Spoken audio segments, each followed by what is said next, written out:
Hello there and welcome. We often think of a book as a bit of an escape, a dream you can hold in your hand. But what if I told you it's also a key? A key to a longer, healthier, and, believe it or not, a more empathetic life.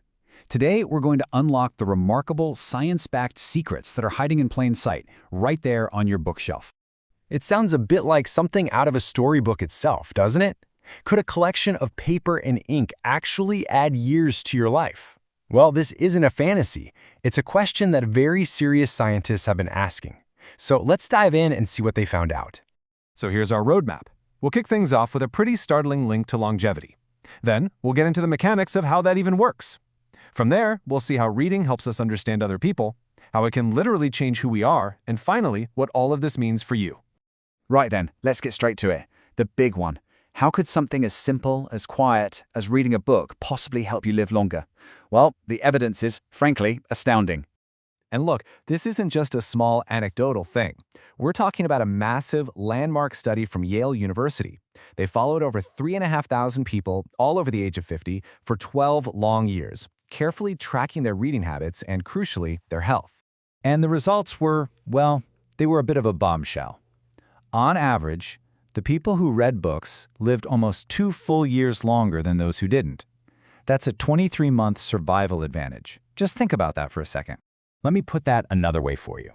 The study found a 20% reduction in mortality for book readers compared to their non-reading peers.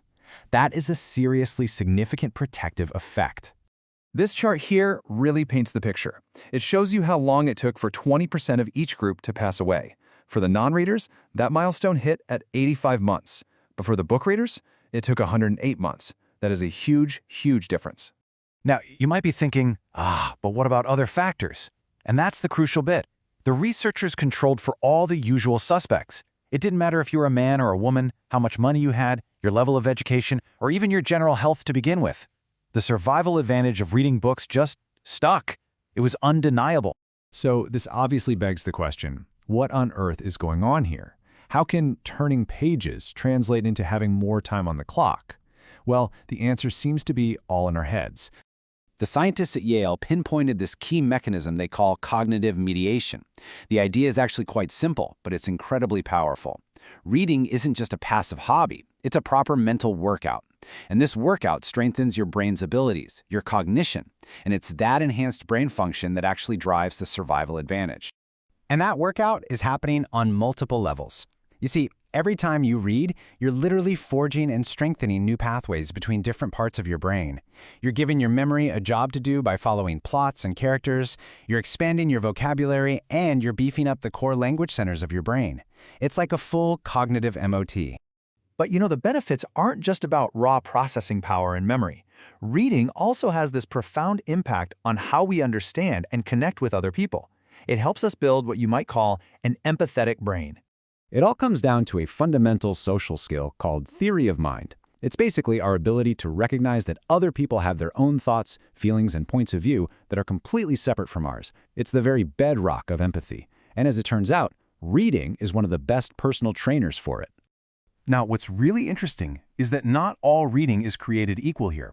Research shows that literary fiction, the kind of stuff that really dives deep into the complicated, messy inner lives of its characters, is especially powerful. It forces us to work out subtle emotions and complex motivations, which directly boosts our real-world empathy skills far more than straightforward nonfiction or just a simple plot-driven story. And the effect can be absolutely astonishing.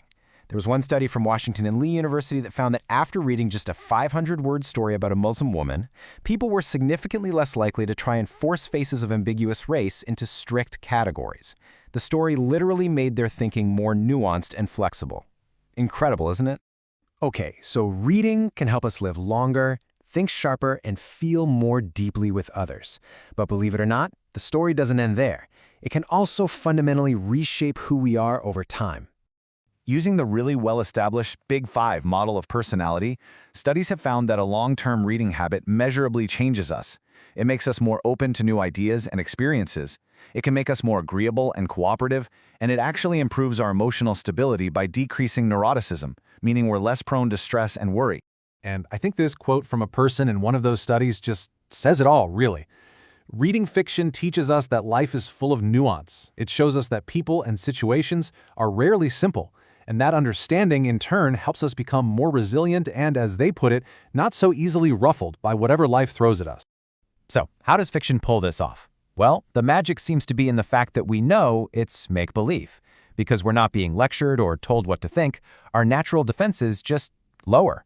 We willingly suspend our disbelief, we step into someone else's world, and that makes us far more receptive to perspectives and ideas that might normally challenge our own. So when you put this all together, where does it leave us? Well, it shows us that reading is so much more than just a hobby. It's a powerful, evidence-based tool for improving nearly every single aspect of our lives. Let's just recap this incredible journey.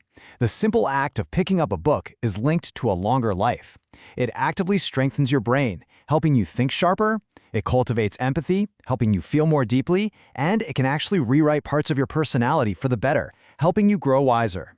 It's a pretty persuasive case, isn't it? The single best thing you might be able to do for your mind, your heart, and your health could be sitting right there on your nightstand. So the only question left is, which world will you visit first? Thanks for joining me.